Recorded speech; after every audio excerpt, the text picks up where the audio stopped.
बिस्मिल्लाहिर्रहमानिर्रहीम। अस्सलाम वालेकुम। आज की रेसिपी पकोड़ा मिक्स और उससे बनाएंगे हम दो तरह के पकोड़े। सब्सक्राइब कीजिए बेलास कुकिंग को और बेल आइकन को प्रेस कीजिए ताकि मेरे आने वाली हर वीडियो सबसे पहले आपको मिले। पकोड़ा मिक्स के लिए हाफ कप कुटी हुई मिर्चें ली हैं, हाफ कप धनिया कुटा हुआ, 1/4 कप ज़ीरा, 2 खाने के चम्मच कसूरी मेथी, half teaspoon baking soda, half teaspoon अजवाइन। ये इसके इंग्रेडिएंट्स हैं। सबसे पहले एक बाउल में डाल दिया है कुटी हुई मिर्च और साथ ही इसमें ऐड किया है कुटा हुआ धनिया, ज़ीरा, अजवाइन और बेकिंग सोडा। ये तमाम चीज़ें डालने के बाद और कसूरी मेथी भी, और इसे डालने के बाद अच्छे से मिक्स करना है। अब यकीन करें झटपट सा पकोड़ा मिक्स तैयार हो गया है हमारा। और आप रमज़ान में जब आपका दिल चाहे 1 कप में आप डालें 2 चम्मच भरकर और मज़ेदार क्रिस्पी और टेस्टी पकोड़े झटपट बनाएं। ये इतनी ज़बरदस्त सी क्विक सी रेसिपी है, तो आप इसे बना के रमज़ान में रखें, सेव कर लें इसे किसी भी कंटेनर में, जार में, और आप इससे झटपट मज़ेदार क्रिस्पी पकोड़े तैयार कर सकते हैं।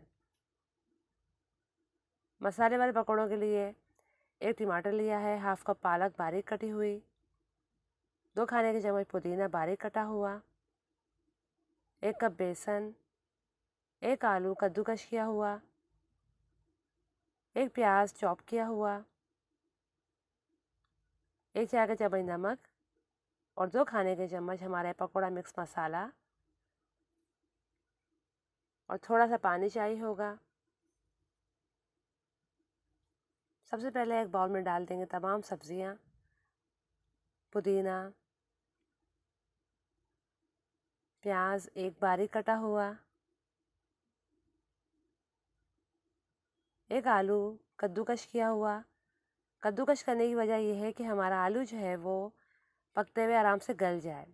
बारीक कटा हुआ पालक तकरीबन आधा कप, 1 टमाटर, चाहें तो आप डालें, अगर नहीं डालना तो कोई बात नहीं, मत डालें। और साथ ही इसमें 2 खाने के चम्मच भर कर पकौड़ा मिक्स बनाया है, इसे डालकर मिक्स कर लें। और 1 चाय का चम्मच नमक या हस्ब जायका, इसे डाल के अच्छी तरह मिक्स करना है आपने। अब यकीन करें इतने झटपट और मज़ेदार पकोड़े हमारे इस मसाले से तैयार हो जाएंगे।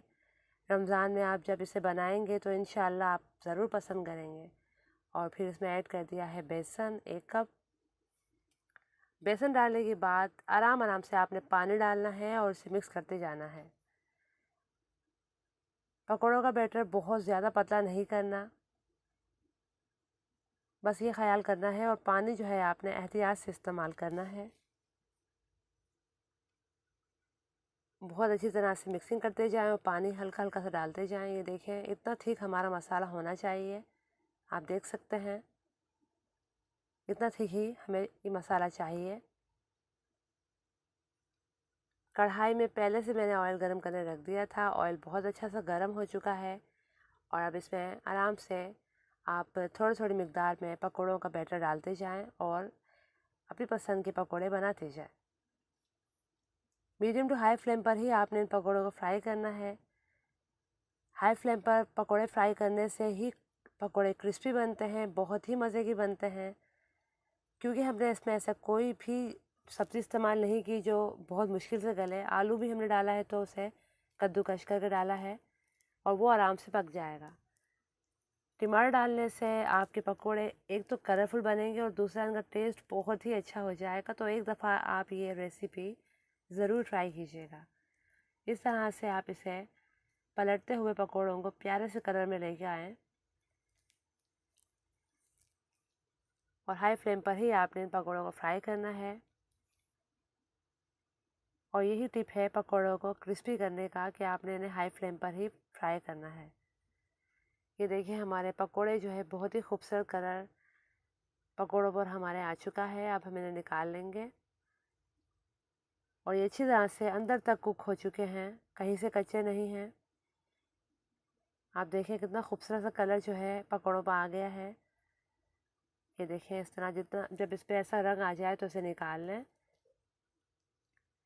हमारे बड़े ही मज़े के क्रिस्पी और बहुत ही टेस्टी मसाले वाले पकोड़े तैयार हो गए हैं।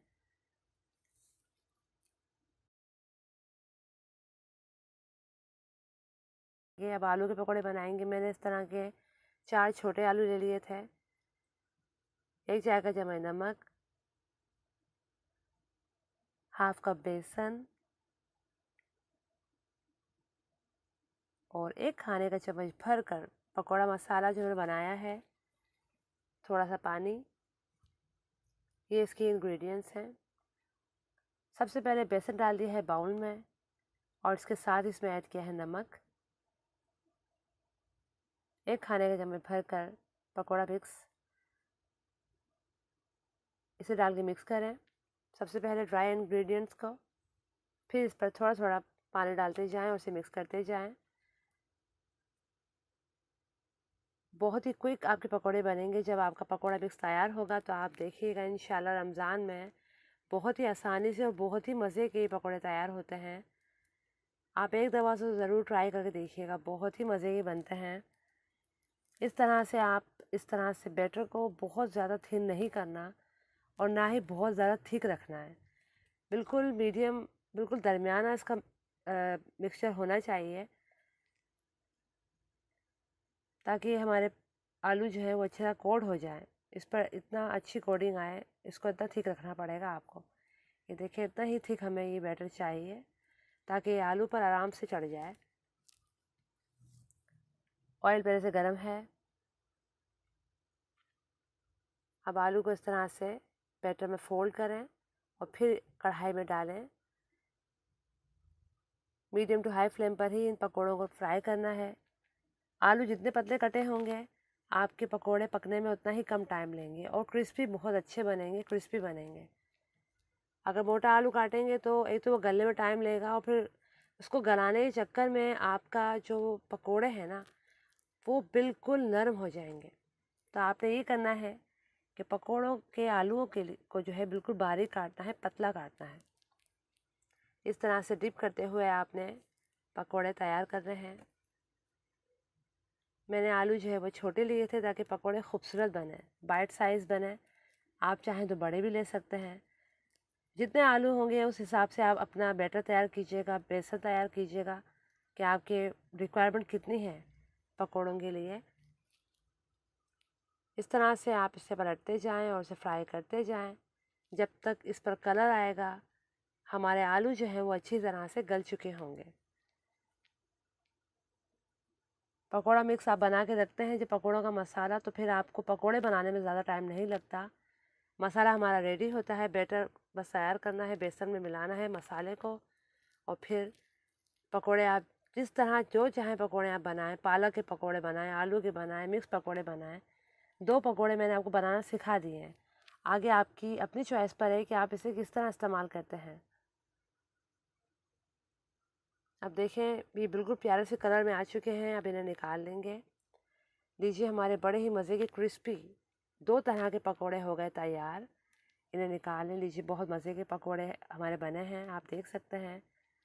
तो मेरे रेसिपी को लाइक करें, शेयर करें और मेरे चैनल को सब्सक्राइब करना मत भूलिएगा और दुआओं में याद रखिएगा। अल्लाह हाफिज़।